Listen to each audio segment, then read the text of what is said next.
Okay. You guys, history majors.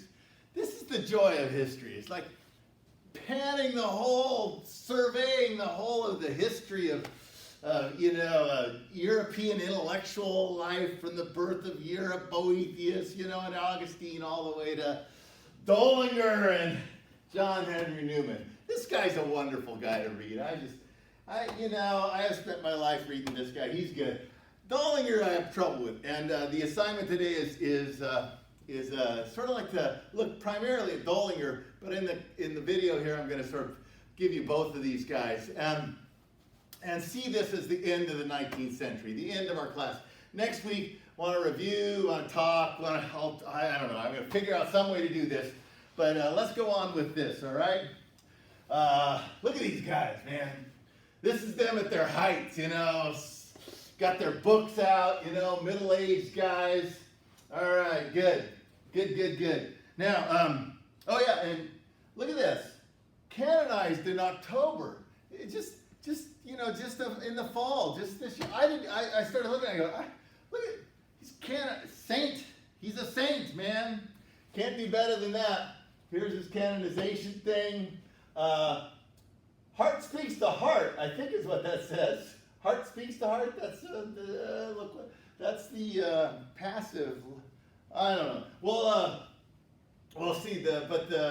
Patron of the Newman centers, patrons of these college, all universities. All the major universities have a Newman center where the Catholic young life. Play volleyball together. And this is icon. This is a book. You can't see the titles. Apologia Pro Vita Sua.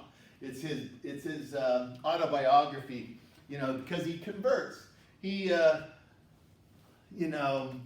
young evangelical Episcopalian in England, becomes high church, with the Oxford movement and the Gothic, and then he makes the final step. He makes it into Rome. He becomes Catholic, and he dedicates himself. And then at the end of his life, he gets caught up into this same issue that Dollinger gets caught up in, which is the papal infallibility. And should the Pope have this statement of papal infallibility? And the two of them take, as the assignment points out, two of them take a little different view on the way of being conscientious about that. Okay? But just so you can spend your life knowing that you should read these things and maybe pick them up, this is the version I picked up in a used bookstore long ago of Grammar of Assent, which I think is just a great book. It's one of his least read, but it's one of his greatest books, I think. And it's about how to think, how to think as a Christian, how to think as a Roman Catholic, how to think. And it's actually a better book than this one. Idea of the University was he gave us, in Ireland, this speech, which has become, it's one of the great statements of what is the purpose of a university, and it's basically becomes the model for the Christian university, the university that's about something bigger than what Dollinger's about, okay? And then he's a historian. He's a good historian. He goes back to the church fathers, all Christians. Remember, this is Mark Bloch's statement. It's on the beginning of your syllabus. All Christians are historians. I mean, you can't be a Christian without being a historian, because it's a historical religion. It's all about, things that happened in the past and things that keep going in development and stuff like that. So this is, he studies this and he sees the coherence of the Christian tradition, and how things that are planted as little acorns grow into great trees within the Christian tradition. So Newman is now a saint. He is a saint of the Roman Catholic Church. He is a cardinal. He was one of the guys who elect popes. And appropriately so, the guy we should end our class with, not a bishop. He's not a bishop. He's not a cardinal bishop. But he is promoting the role of the bishop, And this class started with bishops as guiding, Bishop Augustine as guiding sort of a vision for how to hold things together on the terrestrial ball. And then now we end the class with bishops being, these key figures in mediating and interpreting and guiding as a bishop should, bringing decency and good order to the system of Christianity on earth before the final marriage of the two, heaven and earth, okay? So, whoa, waxing eloquent, waxing eloquent. This is Dollinger here, looking unhappy. This is Gladstone, the Prime Minister of England. And this is John Emmerich Edward Thalberg Acton. This is Lord Acton, the guy whose, power tends to corrupt and absolute power tends to corrupt absolutely. This is that Acton. He's mentioned in the review also. Acton's an Englishman.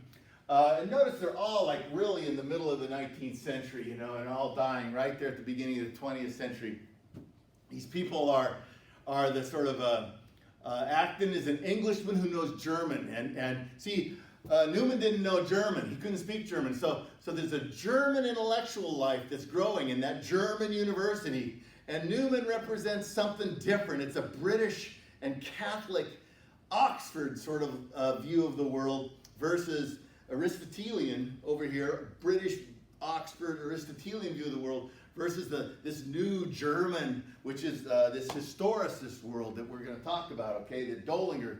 And Acton is a guy who bridges that gap, and really he's a good figure to look at as the guy who's going to bring that German model is going to overrun the English and the American model in the 20th century. So the German model is going to win, and Acton becomes the great figure of that. Okay? I gave you Tal Howard's last book, The Pope and the Professor. It's Pope Pius IX, Ignaz von Dollinger, and the quandary of the modern age. So let me quickly give you a run through of my little review of this book, which I gave. What's the quandary of the modern age? How to be a Christian scholar.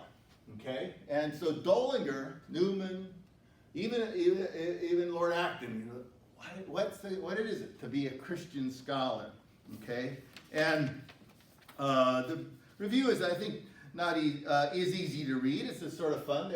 People have said they liked it. So, but basically, the central issue of Howard's got 3 books, and you read parts of that earlier book on Protestant theology in the German universities.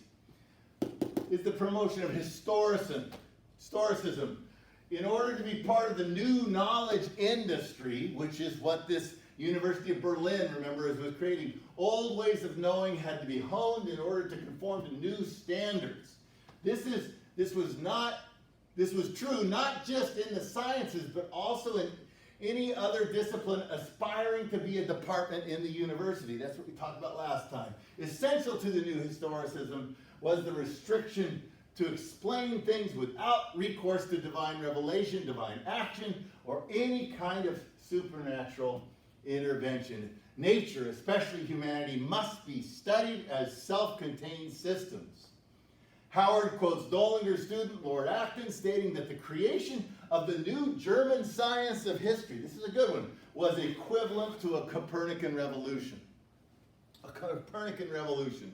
Most importantly for Howard, ways of knowing prominently used in the Christian tradition had to be compromised for Protestant theologians to attain their status in the new German university. Historicism's rise, as Howard shows, was not a sea change driven by logical necessity.